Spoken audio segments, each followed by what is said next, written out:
What's up, guys? Mason the Brock Henderson here, and this is Supergirl Season 2, Episode 16, Star-Crossed, because, of course this episode's all about the Star-Crossed lovers, Win and Lyra, because that's exactly what I thought about. I didn't want it at all to be about the main character and what's going on there. I wanted it to be all about Win and Lyra, because that makes so much sense. To be honest, it's actually kind of both. It's Win and Lyra and Kara and Mon-El. But before I talk about the little things that didn't work, because obviously there are a lot of little things that don't work, but let's talk about the biggest flaw of this episode, which is actually kind of an ironic flaw, because there's already another show in the DC CW universe, the Arrowverse, that's already used this flaw before, and for some reason Supergirl thought, hey, let's use that as well, because, that worked so well in that show. So, gonna go ahead and flip over to Arrow from last season, and if you haven't seen the show, I'll keep things kind of vague for you so I don't spoil anything for you, but Oliver finds out about this person that he needs to protect, he needs to keep safe, and so he can't tell anybody else about them. He's got to keep that person a secret, and it's not like a secret girlfriend or a secret wife or anything like that, so it's not anything bad. But he's dating Felicity at the time, and I think they even got engaged. I can't really remember because last season was such a blur because of how bad it was. But they're together, and Felicity eventually does find out about this person and is upset with him for lying to her. But the episode before she finds out, they have this whole thing between Felicity's mom and Captain Lance, where they're together, and Felicity's mom is upset because he's not telling her about the dangerous stuff. He's keeping stuff a secret from her. And Felicity tells her at the end of that episode, sometimes we have to lie to protect the ones that we love. To convince her, hey, he's not telling you about the dangerous stuff he's doing because he wants to protect you. He wants to keep you from knowing that, because if you did, you'd probably worry about him, which makes sense. But then, when she finds out about Oliver's secret, even though he's lying to protect someone he loves, she just completely flips out on him, completely says, I can't, you lied to me, I can't accept that, and then breaks up with him completely, just severs all ties, all romantic ties to him at all, because he lied to protect someone that he loved. So, it's like, why even have that storyline? Why have her talk about that if in the very next episode she's going to completely just throw that idea away? Well, you come to this episode.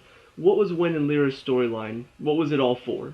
Obviously, introducing her, at first I thought, oh, it's just because she's an alien, so the whole Exodus thing in the last episode, she would be one of the ones taken, so now Win has a reason to help, and I thought that was part of it. We find out in this one, kind of an interesting story at first, before I realized what the point of it was.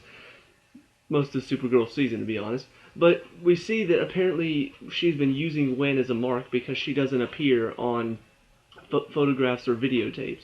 And so she's been using him as a mark to break into places and steal things. Well, we find out that apparently she did this because these guys want the Starry Night painting, and they have her brother, so they're forcing her to do this. And so she used Win as a mark to get in there because he has the experience and the technical side, the computer side, to be able to get in there.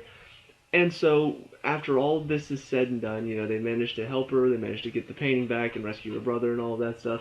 At the end of it, Kara's talking to Win, and she's like, how can you just trust her like that? She lied to you. And he says, well, she lied. I want to believe that she lied for a good reason. She lied to protect somebody. And so, it's almost kind of a similar thing, but we see that, after we find out that Mon-El lied to Kara about who he was, he's actually royalty, he's not just a guard on Daxam. It was, because he had a reason. It wasn't like he just lied for no reason whatsoever. He knew that if Kara knew who he was, she wouldn't look at him the same. And honestly, when she found out about that, it kind of changed her attitude. So we find out that he actually did kind of have a good reason. And so this entire Win storyline, where it's obviously been part of Kara and Mon-El's story, so that Win can tell her this at the end of the episode, look, if they lie for a good reason, I love them, so I should accept that. I should accept that sometimes they keep secrets. But, no. That entire storyline completely pushed under the rug because Kara's just like, nope, I can't accept it. You lied to me, get out of my house. So why have the Win and Lyra storyline at all? I'll tell you why.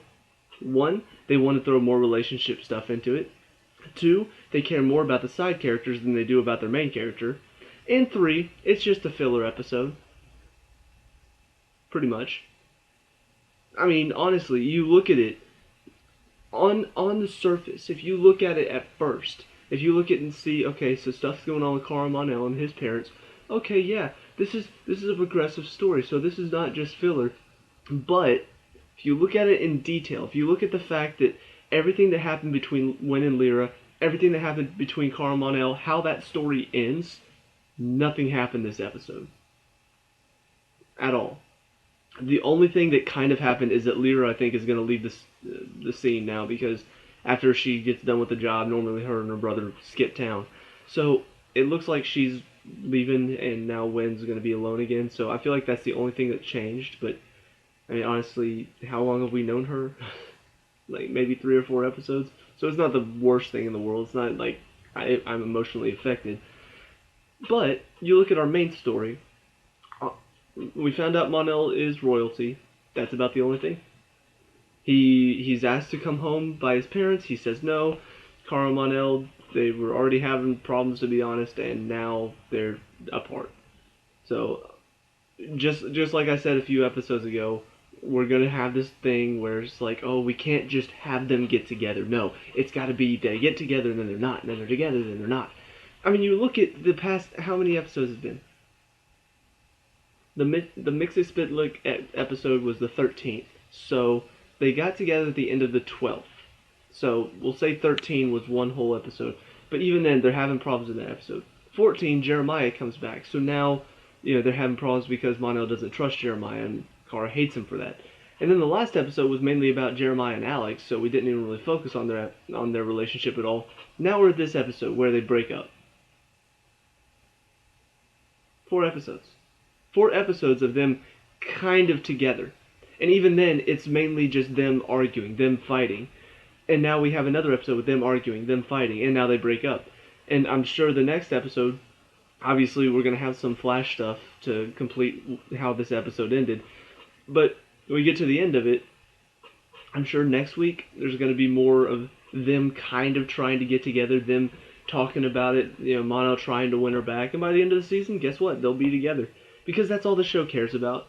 They want to play this little, oh, will they, won't they game, instead of focusing on storylines that make more sense. Instead of focusing on storylines that are a bit more intense. Instead of focusing on storylines that are worthy of a title of a show called Supergirl. But who cares about the superheroes? Let's just focus on the relationships. So, that's my problem with the story overall. Just the lack of, I guess, connectivity, the lack of caring, the just overall non-progression of the story. Let's talk about some of the things that don't work in a bit more detail.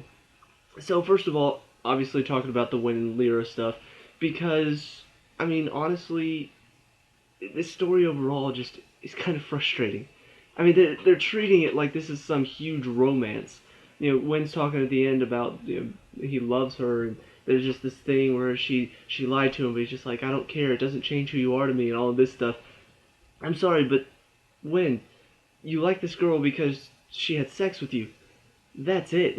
Like, look at your relationship. How many times did you actually sit down and talk? Once, at least that we saw. Maybe they did. Maybe they had all this stuff going on that the show never decided to show us. But, I mean, honestly, you look at it, and they had one dinner together. The rest of it has all been sex, sex, sex, sex. And that doesn't make a relationship. I'm sorry. I know a lot of people out there are disappointed to find out that a relationship is not all just sex. It's true. If you're talking about a loving, caring relationship, there's got to be more there than just, oh, we just hook up and that's all it takes. Where's the connection? Where's the love that you share? Oh, no, it's fine. We just take all our clothes off and we're good. We don't need to talk. We don't need to share our feelings or anything. Nah, we just hook up and go at it, and then, yeah, that's all I need. Yeah, that's the same Wen I know from the first season. The one that was really just truly falling for Kara and did everything he could was there for her, did everything he could to help her, did everything to win her over.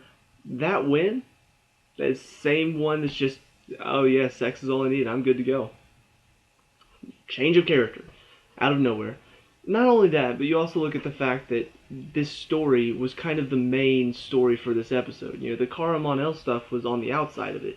This was the main story. This was the action-packed story that we had for this episode. Where was Supergirl? Nowhere. It was all Guardian and Alex and the DEO and sometimes Win. That was it. Supergirl only fought the big ship at the beginning, and even then it was like she dodged one missile, she got caught in a bubble, punched her way out of it, and then that was it. That was the extent of our Supergirl action in this episode. Nailed it. Because I remember my favorite episodes in The Flash were the ones where Barry didn't do a thing. The ones where he just stood around and just talked while Cisco went out and fought things, or, Caitlin went out and fought. Oh wait, that never happened because The Flash is actually a good show. So, yeah, that side of it is just really dumb. Just the fact that that story overall doesn't make sense. And then on top of that, the fact that Supergirl was not involved in it, that doesn't make any sense. You get into the Kara Mon-El stuff. Like I said, Kara, after she finds out he's royalty, acts pretty much like Mon-El expected her to act, which kind of confirms the fact that he had a good reason not to tell her, because look at how you're acting, you idiot. But then on top of that, there's this weird scene where Mon-El's mother comes and talks to Kara, and she just completely insults her over and over and over and over again, despite the fact that Kara's being very understanding. And this is where I kind of get frustrated, in that you've got to show us either they're misunderstood people, or that's just how they are. But we're getting both of it with we see Mon-El, who looks like Daxamites are just misunderstood because they're not evil, they're not despicable, they're not arrogant. It's just that's how they're perceived. But then you look at the mother, and no, she is completely arrogant. Kara says, I'm willing to accept the fact that Kryptonians weren't the best people. And then she goes on for the next 2 minutes and just continues to beat her down like Kryptonians are terrible people and she's a terrible person, even though she just admitted that Kryptonians are not great people. That's like, you want to get into, obviously, this is going to be a touchy subject, but you get into racism nowadays. That would be like if a black person to me was telling me how all white people are racist. I'm just like, yeah, I know a lot of white people treat black people terribly, and that black person can continue to tell me how racist I am, despite the fact that I just agreed that racism is bad. That's pretty much what's happening here. Kara just said Kryptonians didn't do everything right. They had some problems. They had some issues. And her mom was like, oh, well, that's more than I expected. Now, you know yourself that you don't look at him the same anymore. You know that you treat him differently. You know that you think you're better than him. Where's this coming from? And that's the biggest problem I have. If Daxamites are all like this, why isn't Mon-El like this? Let's be honest. Unless this is something where they're... even if they're raised in this sort of culture, so that's how they're raised, and that's just how they are, Mon-El was raised in that. It's not like he was a kid when he left, and so he grew up in a different culture, and that's why he's different from them. No, he grew up in their culture. He should be just like them, but he's not. He is completely the opposite. He's understanding. At times, yes, he can be arrogant, but he sees that he's arrogant. He sees his mistakes. He sees all of this stuff. The mom acts like she doesn't see any of it. She acts like she knows more than everybody else, and that's it. Okay, well, clearly you don't know how to handle your own character, so there's your problem.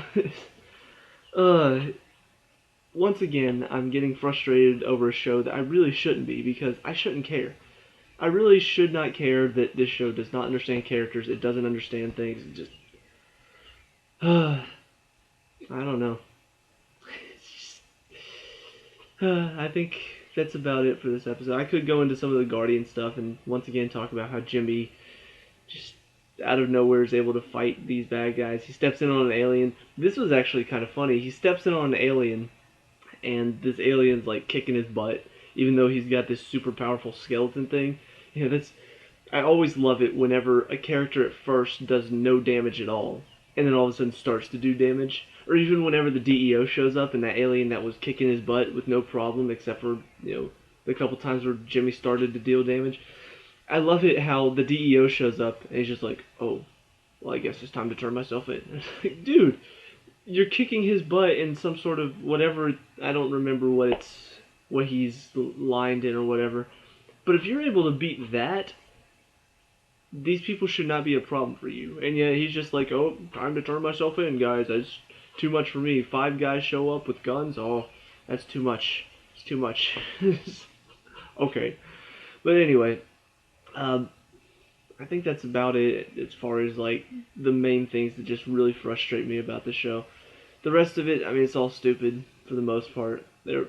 Aside from the fact that I did kind of like the fact that Lyra and Wynn had a bit of a story now, or a bit of meaning to the show, it was in the end ruined by the whole Kara Mon-El tie-in and the fact that it was all building up to that. So even the good things about the show manages to ruin. So that's about it for this show. Let me know what you guys think down in the comment section below. What did you like and dislike about this episode? Let me know. We can talk about it and discuss all that good stuff.